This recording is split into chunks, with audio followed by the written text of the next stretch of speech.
오늘은 인생 시리즈 네 번째 열매 인생에 대해서 함께 나누고자 합니다. 현재 우리를 돌아봤을 때 나는 열매가 별로 많지 않은 것 같아. 또 열매가 하나도 없나? 라고 생각할 수 있더라도 우리 인생은 거기서 끝나는 것이 아니라 계속 살아내야 되고 계속 열매를 맺어갈 수밖에 없는 그런 인생입니다. 우리가 읽었잖아요. 우리 하나님 아버지는 농부시다. 농부는 무엇을 바라겠어요? 1년 내내 씨 뿌리고 밭을 가꾸고 또 꽃을 따주고 솎아주고 열매를 맺기 위해서 노력하지. 야고보서 5장 7절 말씀 같이 읽겠습니다. 시작. 그러므로 형제들아 주께서 강림하시기까지 길이 참으라. 너라 농부가 땅에서 나는 귀한 열매를 바라고 길이 참아 이른 비와 늦은 비를 기다리나니. 아멘. 농부가 원하는 것은 귀한 열매예요. 1년 동안 피땀을 흘리며 열심히 열매를 위해서 달려가죠. 그러면 하나님 아버지가 농부라고 하실 때에 나를 이 땅에 보내셔서 이 땅에서 나를 통해 얻고자 하는 것이 무엇일까? 한마디로 말하면 열매예요. A라는 사람에게는 A라는 열매, B라는 사람에게는 B라는 열매를 주님이 얻길 원하는 거죠. 그러므로 우리 인생을 돌아봤을 때 그 열매가 많든 작든 크든 조금이든 간에 어쨌든 열매 맺는 삶으로, 열매 맺는 인생으로 우리는 살아갈 수밖에 없어요. 우리 주님께서 우리에게 열매를 바라시고 또 나도 내가 열매 맺는 것을 기뻐하는 또 그런 삶을 살아갈 수밖에 없는 우리이기 때문에 열매 맺는 인생이 다 되시기를 주의 이름으로 기원드립니다. 아멘. 오늘 말씀을 천천히 읽어가면서 풀어보도록 하겠습니다. 제가 읽을게요. 나는 참 포도나무요 내 아버지는 농부라. 물은 내게 붙어있어 열매를 맺지 아니하는 가지는 아버지께서 그것을 제거해 버리시고 물은 열매를 맺는 가지는 더 열매를 맺게 하려 하여 그것을 깨끗하게 하시느니라. 너희는 내가 일러준 말로 이미 깨끗하여졌으니. 아멘. 오늘 말씀 가운데 주님이 2절에 물은 열매를 맺는 가지는 더 열매를 맺게 하려 하여 그것을 깨끗하게 하신다고 그랬어요. 그리고 주의 말씀으로 깨끗하게 하신다는 거예요. 여러분 특별히 농사를 짓지 않아도 열매를 많이 거두려면 어떤 방법을 써야 돼요? 제가 예전에 고추를 심어본 적이 있는데 그게 잘 안 자라더라고요. 그래서 물어보니까 거름을 줘야 된다고. 거름. 열매를 많이 얻기 위해서는 거름을 주는 방법. 또 이렇게 가지를 솎아줘갖고 또 열매가 극상품의 열매를 만드는 방법도 있지. 근데 오늘 말씀은 그게 아니에요. 더 많은 열매를 위해서 거름을 주거나 가지치기를 하는 게 아니에요. 하나님이 일러준 말씀으로 깨끗해져야 된다는 거예요. 이 말씀을 우리가 쉽게 이해하려면은 창조 시대부터 돌아가야 돼. 그러므로 열매 인생은 뭐냐? 우리 같이 읽어봅니다. 시작. 더 많은 열매를 맺기 위해 말씀으로 깨끗해지는 인생입니다. 아멘. 요한일서 1장 7절 같이 읽어봅니다. 시작. 그가 빛 가운데 계신 것 같이 우리도 빛 가운데 행하면 우리가 서로 사귐이 있고 그 아들 예수의 피가 우리를 모든 죄에서 깨끗하게 하실 것이요. 아멘. 오늘 본문 말씀에 총 8절이에요. 8절 가운데 열매를 맺어야 된다는 이야기가 무려 6번이나 나와요. 6번. 그리고 빛 가운데 행하는 것. 주님이 가지가 포도나무에 붙어 있어야 열매를 맺는다. 그 얘기가 오늘 요한일서 1장 7절에는 뭐예요? 주님이 빛이시고 빛 가운데 행하는 것을 말씀하시는 것. 가지가 포도나무에 붙어 있는 것, 그리고 빛 대신 주님 안에 우리가 행하는 것 같은 맥락입니다. 그렇게 하면 어떻게 해요? 그 아들 예수님의 피가 우리를 깨끗하게 하시고 그 깨끗한 삶 속에서 하나님께서 열매를 많이 맺을 수 있도록 그렇게 하신다는 거예요. 아까 얘기했죠? 이거는 창조 때 하나님이 명령하신 것을 찾아봐야 된다고. 자, 창세기 1장에 제가 중요한 요절만 해놨습니다. 창세기 1장 11절. 그러니까 하나님이 창조하신 셋째 날부터 주님이 씨 맺는 채소, 씨 가진 열매 맺는 나무를 내라 이렇게 명령하셨고 그대로 됐어요. 제가 읽어드릴게요. 11절 12절. 하나님이 이르시되 땅은 풀과 씨 맺는 채소와 각기 종류대로 씨 가진 열매 맺는 나무를 내라 하시니 그대로 되어 땅이 풀과 각기 종류대로 씨 맺는 채소와 각기 종류대로 씨 가진 열매 맺는 나무를 내니 하나님이 보시기에 좋았더라. 저녁이 되고 아침이 되니 이는 셋째 날이니라 그랬어요. 그러니까 주님이 창조하실 때 셋째 날 벌써 땅에게 씨 맺는 채소, 씨 맺는 열매 맺는 나무. 그래서 열매를 이미 창조 시에 명령하셨어요. 그래서 우리 인생도 하나님이 이 땅에 보냄을 받았을 때 열매를 크든 작든 맺어야 되는 인생이 되는 거지. 그런데 가만히 생각해 보세요. 열매가 맺히려면 반드시 필요한 세 가지 요소가 있어요. 뭐가 필요할까? 씨가 자라고 꽃이 피고 열매를 맺으려면 물이 필요해요. 그리고 또 빛이 필요하고 또 땅, 흙이 있어야 되지. 공기도 있어야 돼요. 이렇게 세 가지, 네 가지는 꼭 필요한데 근데 14절부터 19절에 보면은 하늘의 큰 광명체 태양은 넷째 날 만들었어. 하나님. 태양빛은 넷째 날 만들었으면 셋째 날에는 태양빛이 없었단 말이에요. 근데 어떻게 열매를 맺었을까? 지금 우리 교회 저 창문 빛이 잘 드는 창문가에 화초가 많잖아요. 햇빛을 받아야 꽃이 핍니다. 화초도 햇빛을 받아요. 논이나 밭에 있는 곡식만 그런 게 아니라 모든 꽃과 열매는 빛을 받아야 되는데 그 빛이 태양빛이 넷째 날 지음을 받았단 말이에요. 제가 14절, 15절, 16, 19절을 안 읽어도 여러분 나와 있잖아요. 하나님이 이르시되 하늘의 궁창에 광명체들이 있어 낮과 밤을 나뉘게 하고 그것들로 징조와 계절과 날과 해를 이루게 하라. 이게 해, 달, 별을 의미하는 거예요. 넷째 날 해가 지어졌어요. 그러면 도대체 셋째 날 열매를 어떻게 맺었을까?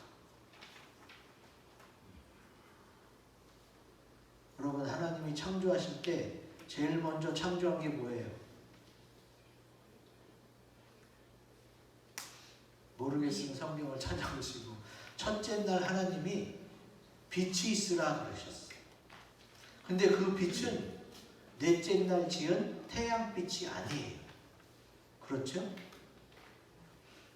하나님이 첫째 날 지은 빛은 태양빛이 아니에요. 넷째 날 광명체 하늘에 있어서 낮을 주관하는 광명체 해를 말하는데 그 태양은 넷째 날 지었다. 그럼 첫째 날 빛은 태양빛이 아니에요. 하나님이 첫째 날 지은 그 빛을 통해서 셋째 날 땅이 씨 맺는 채소, 씨 가진 열매 맺는 나무를 낸 줄로 믿습니다. 하나님이 태양빛이 아니라 첫째 날 지은 빛, 하나님에게서 나오는 빛이라고 표현할 수 있어요. 왜? 하나님이 지은 빛이고 태양빛은 아니니까. 하나님에게서 나온 그 빛을 통해 하나님은 우리가 열매 맺기를 원하시는 거예요. 이제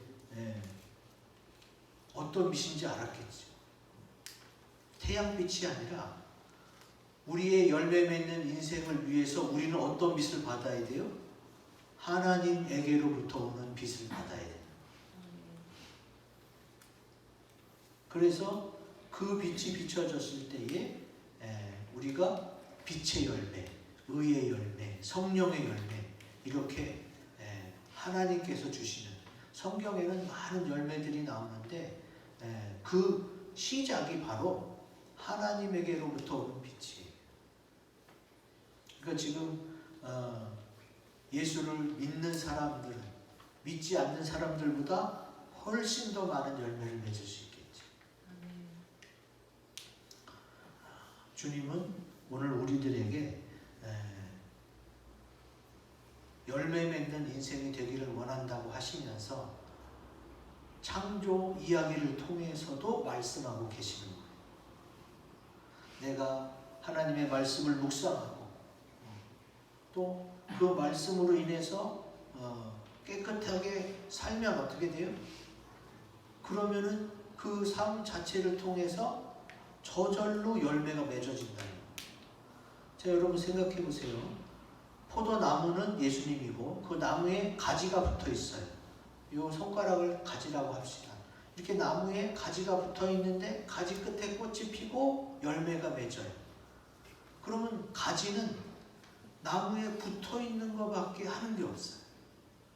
뿌리가 영양분을 흡수하고 줄기를 통해서 영양분이 공급되면은 가지는 그냥 통로인 거예요. 통로. 붙어만 있으면 되는 통로인 거예요. 이게 아까 우리가 본 말씀이 뭐예요? 빛 가운데 행하는, 하나님이 내게 비춰주시는 그 빛 가운데 행하는 것. 가지가 주님께만 붙어 있어서 주님의 보배로운 피로 깨끗함을 받고 기쁨으로 감사함으로 살아가면 어떻게 된다? 우리에게는 나도 모르게 하나님께서 많은 열매를 허락하시는 줄로 믿습니다. 그런 열매가 믿는 자에게 허락된 열매. 그래서 예수 믿는다고 해서 갑자기 뭐가 확 잘 되고 뭐 로또가 당첨되고 이런 건 아니에요. 근데 주님의 은혜와 사랑을 계속 받다 보면 어떻게 해요? 점점 더 그 삶이, 그 몸이, 그 영혼이 건강해지고 더 좋은 열매를 맺게 되는 거예요. 그래서 여러분 예배드리고 나서 우리의 얼굴이 또 우리의 마음이 환해짐을 느꼈다? 그러면 주님의 빛으로 주님이 허락하신 열매로 우리에게 채워준 줄로 믿습니다. 그게 바로 열매 맺는 인생입니다. 자, 다음 말씀을 봅시다. 우리가 3절까지 봤는데 4절에서 6절 내 안에 거하라 나도 너희 안에 거하리라. 이 주님이 너희가 나한테 붙어 있어서 내 안에 거하라는 말씀이요. 몇 번이나 나오나 8절 가운데 5번이나 나와요. 열매 맺으라는 거 6번 강조하고 내 안에 있으라는 거 5번 강조해요. 그렇게 여러 번 강조해요. 그래서 열매 인생은 한마디로 뭐냐? 크고 굵고 읽어봅니다. 시작. 주님께 붙어 있어 떠나지 않는 인생입니다. 아멘. 주님께 붙어 있기만 하면 되는데 떠나지 않아야 돼. 히브리서 13장 5절에 더 자세히 나와 있어요. 같이 읽습니다. 시작. 돈을 사랑하지 말고 있는 바를 족한 줄로 알라. 그가 친히 말씀하시기를 내가 결코 너희를 버리지 아니하고 아니하고 너희를 떠나지 아니하리라 하셨느니라. 아멘. 주님이 나를 떠나지 않고 나와 함께 있겠다고 약속하시는데 어떤 사람에게 있는 바를 족한 줄로 알고 내가 얼마가 있든 조금밖에 없어도 그거로 인해서 감사하고 만족해하는 삶을 사는 그 사람에게 주님이 버리지 않고 떠나지 않고 함께 있겠다고 말씀하십니다. 그러니까 주님께 붙어 있어서 떠나지 않는 인생은 뭐냐? 돈을 사랑하지 않고 재물을 사랑하지 않고 하나님을 더 사랑하는 사람을 말하는 거예요. 마태복음에 나오죠. 마태복음 6장 24절 같이 읽겠습니다. 시작. 한 사람이 두 주인을 섬기지 못할 것이니 혹 이를 미워하고 저를 사랑하거나 혹 이를 중히 여기고 저를 경히 여김이라. 너희가 하나님과 재물을 겸하여 섬기지 못하느니라. 아멘. 많은 인생들이 하나님도 믿고 싶고 재물도 많이 얻길 원해요. 그러면 그리스도인인데 부자인 사람은 뭐야? 그러면 또 말이 안 되잖아요. 자, 여기서 뭘 말해요? 섬기는 걸 말해요. 하나님을 사랑하고 하나님을 섬기면 하나님으로부터 복을 받는다는 거예요. 이런 거는 괜찮아. 근데 하나님을 사랑하고 하나님을 더 섬기는 게 아니라 하나님 한 80 정도 사랑하고 돈은 한 100 정도 사랑하면 어떻게 돼요? 그러면 안 된다는 거예요. 우리가 봤잖아요. 돈을 사랑하지 마요. 돈이 필요하긴 필요한 거예요. 돈을 사랑하는 것과 돈이 필요한 거는 많은 차이가 있어요. 우리가 교회라고 믿는 자라고 돈이 안 필요한 건 아니잖아요. 근데 그걸 사랑하고 거기다 목숨 거느냐? 아니면은 하나님을 더 사랑하고 하나님께 목숨 거느냐? 그 차이인 거예요.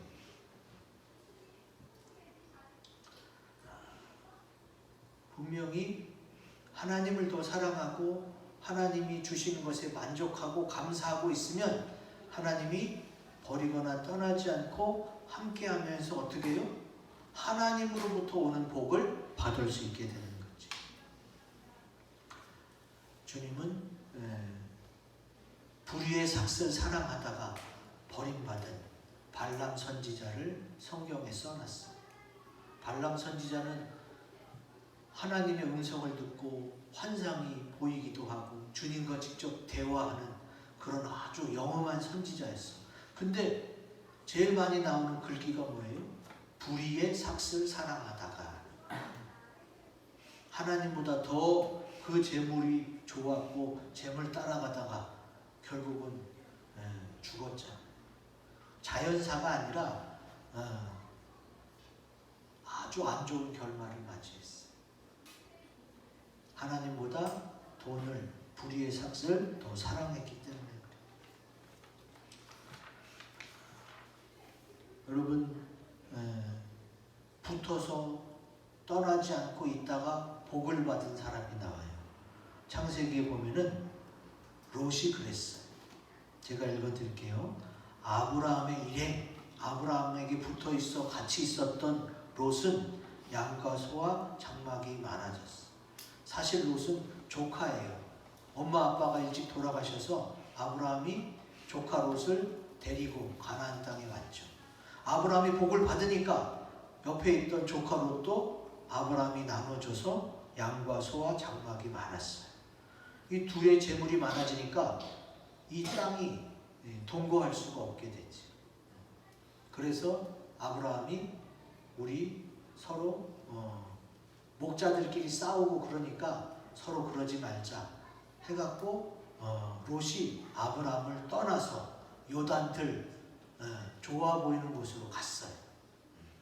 근데 그러면서부터 롯이 아브라함을 떠나서 따로 살면서부터 롯은 인생이 아주 힘들어졌어요. 그 땅에 전쟁이 일어나고 전쟁 포로가 돼서 끌려간 걸 아브라함이 가서 또 건져오고, 또 소돔과 고모라는 불과 유황이 떨어져서 다 멸망시키고, 거기서 롯이 겨우 구원받았는데 롯의 아내는 돌아보다가 소금 기둥이 됐고, 딸 둘하고 겨우 빠져나왔는데 딸 둘이 아버지를 통해 또 자식을 낳게 되고, 그런 얘기를 베드로후서에는 이렇게 정리했어요. 베드로후서 2장 8절만 같이 읽겠습니다. 시작. 이는 이 의인이 그들 중에 거하여 날마다 저 불법한 행실을 보고 들으므로 그 의로운 심령이 상함이라. 아멘. 아브라함이랑 같이 있을 때는 롯이 하나님과 가까웠기 때문에 좋았는데, 떠나고 나니까 어떻게 해요? 많은 풍지평파를 걷게 되는 거지. 주님께 붙어 있다는 거, 주님을 떠나지 않는다는 거, 이거 굉장히 중요합니다. 롯이 이렇게 아브라함을 떠나서 이렇게 됐지만, 반대로 하나님께 붙어 있어서 하나님과 동행해서 큰 복을 받은 사람이 있어요. 에녹입니다. 창세기 5장 24절 같이 읽습니다. 시작. 에녹이 하나님과 동행하더니 하나님이 그를 데려가심으로 세상에 있지 아니하였더라. 아멘. 여러분, 에녹은 하나님과 300년을 동행했어요. 그가 65세부터 365세까지 300년을 하나님과 동행하다가 하나님이 죽음을 보지 않고 하늘나라로 바로 데려갔어요. 죽음을 보지 않고 하늘나라에 간 처음의 열매, 최초의 인간이 됐어요. 어떻게 하다가? 하나님께 붙어서 떠나지 않으니까. 생각해 보세요. 에녹도 살다가 보면 보이는 게 있고 들리는 게 있는데 욕심 부릴 수 있잖아요. 그런데 하나님을 더 사랑했고 자기가 있는 것으로 만족하게 여겼어요. 하나님께 감사하는 인생을 살았기 때문에 300년이나 하나님과 동행할 수 있었던 거예요. 만약에 에녹이 세상 것을 욕심내고 세상 것을 더 가지려고 했다면 하나님과 300년 동행할 수 있었겠어요? 절대 못하죠. 아까 여러분 성경에서 봤잖아요. 하나님과 재물을 겸해서 섬길 수가 없다. 그럼 에녹이 300년간 동행했다는 건 뭐예요? 하나님을 사랑해서 있는 바를 족한 줄로 여겼다. 주님께 붙어 있으면 주님이 훨씬 더 좋은 것으로 인도하십니다. 여러분, 인생이 어떤 것 같아요? 인생은요, 누구와 함께 하느냐에 따라서 기쁘고 복된 인생이 될 수가 있고 힘들고 어려운 인생이 될 수가 있어요. 사랑하는 사람하고 살면은 비가 새는 집에 새우잠을 자도 행복하다는 노랫말이 있고, 그냥 대궐 같은 집에 살아도 사랑이 없으면 그렇게 외롭고 우울증에 걸리고 자살 충동을 받게 되고 그럴 수가 있는 거예요. 근데 사람의 사랑도 위로가 되는데 하나님의 사랑을 받으면 어떻게 돼요? 그러면 주님으로부터 빛을 받고 주님으로부터 사랑을 받기 때문에, 주님께 붙어있어 떠나지 않고 주님의 인도를 받기 때문에 그는 행복한 인생을 살 수가 있는 거예요. 하나님께 붙어있어서 하나님을 떠나지 말고 열매 맺는 인생으로 사시기를 주의 이름으로 기원드립니다. 아멘. 자, 그 다음 7절 8절. 너희가 내 안에 거하고 내 말이 너희 안에 거하면 무엇이든지 원하는 대로 구하라. 그리하면 이루리라. 자, 열매 맺는 인생에서 또 하나의 축복이 뭐냐? 구하라는 거예요. 그래서 열매 맺는 인생은 뭐냐? 읽어봅니다. 시작. 더 많은 열매를 맺기 위해 기도하는 인생입니다. 주님이 원하는 대로 구하라고 그랬죠. 이게 바로 기도하는 거예요. 기도하는. 그 15장 16절에도 이런 말씀이 있어요. 같이 읽겠습니다. 시작. 너희가 나를 택한 것이 아니요 내가 너희를 택하여 세웠나니 이는 너희로 가서 열매를 맺게 하고 또 너희 열매가 항상 있게 하여 내 이름으로 아버지께 무엇을 구하든지 다 받게 하려 함이라. 아멘. 여기 또 나오잖아요. 예수님의 이름으로 아버지께 구하라는 거예요. 다 줄 테니까 구하라는 거예요. 왜? 열매가 항상 있게 하기 위해서. 그러니까 우리 사람의 인생과 열매는 뗄래야 뗄 수가 없어. 그냥 사람이 사는 것 자체가 뭐예요? 열매를 맺어가는 과정인 거예요. 그리고 성경에 처음 익은 열매라는 얘기가 많이 나와요. 에녹이 그렇게 처음 익은 열매로 죽음을 보지 않고 올라갔지. 또 아시아에서 처음 익은 열매 이런 게 또 나와요. 주님은 우리 인생에 열매가 맺어지길 원하고 열매가 더 많아진다면 얼마든지 기도하는 대로 줄 테니까 기도하라는 거지. 여기 이 열매가 헬라어로는 카르포스예요. 카르포스. 곡식이라는 단어, 소출이라는 단어도 표현됐는데 사도행전 2장 30절에는 자손으로는 다 자손. 읽어보겠습니다. 시작. 그는 선지자라 하나님이 이미 맹세하사 그 자손 중에서 한 사람을 그 위에 앉게 하리라 하심을 알고. 아멘. 자손도 열매예요. 성경에 뭐라고 나와요? 자녀를 태의 열매라고 했어요. 태의 열매. 여러분 기도하라고 그러면 누구를 위해서 제일 많이 기도하겠어요? 내 가족이겠죠. 엄마, 아빠, 남편, 아내, 자녀들, 응? 형제들. 가족을 위해 제일 많이 기도할 거예요. 주님은 그걸 이미 아셔요. 그래서 너의 태의 열매, 너의 자손을 위해서 기도하라는 거예요. 그러면 내가 다 이루지 못한 것들도 내 자녀나 또 내 제자가 그것을 다 이루게 돼요. 여러분 성경에 보시면 주님이 엘리야 선지자에게 사명을 줘요. 근데 그 사명을 제자인 엘리사 선지자가 완수해요. 그러니까 엘리야와 엘리사가 스승과 제자 사이인데 엘리야에게 준 사명을 엘리사가 나머지 다 완성합니다. 그러니까 스승과 제자 사이에서도 어떻게 해요? 열매의 관계가 성립이 되는 거고 부모와 자녀 사이에서도 열매의 관계가 성립이 돼서 부모가 못다 이룬 꿈이나 열매를 아들이, 자녀가 이루기도 해요. 그거 하나님이 이미 계획하신 거예요. 그것을 이루기 위해서 너희는 어떻게 해라? 기도하는 인생이 되라는 거지.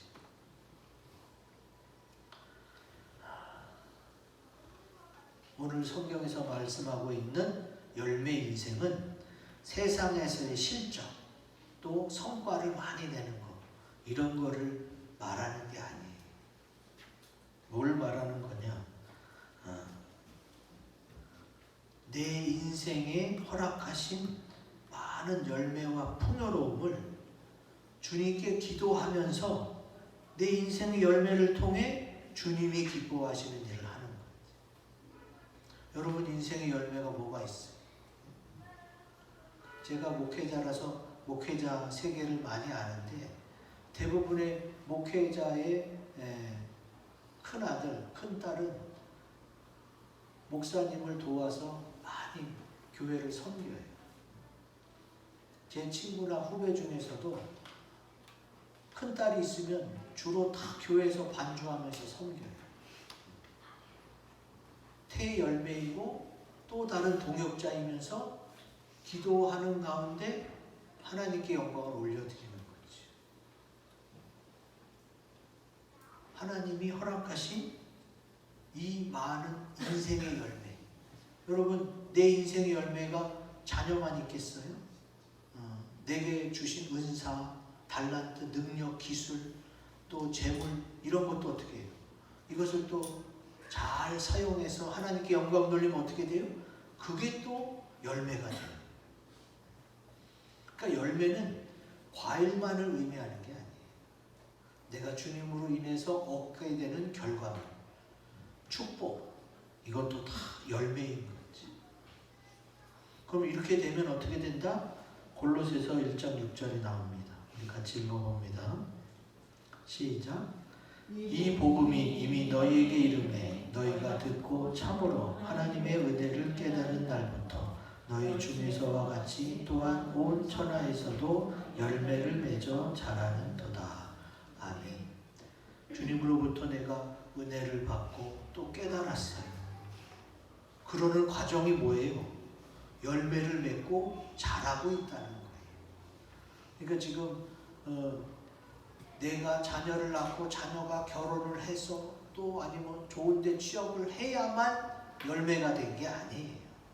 이미 내가 그거로 인해 감사하면 뭐예요? 그게 바로 열매인 거예요. 그 존재만으로 인해서 감사하면 그것이 어떤 큰 나에게 유익이나 돈을 갖다 주지 않는다 하더라도 이미 그것은 나에게 열매가 되는 거예요. 우리 주님은 그 열매를 위해서 기도하라는 거예요. 우리 앞으로도 늘 기도하여서 더 많은 열매를 맺는 복된 인생이 되기를 주의 이름으로 기원드립니다. 아멘. 이 말씀을 가지고 우리 다짐하면서 기도하는 시간을 갖겠습니다.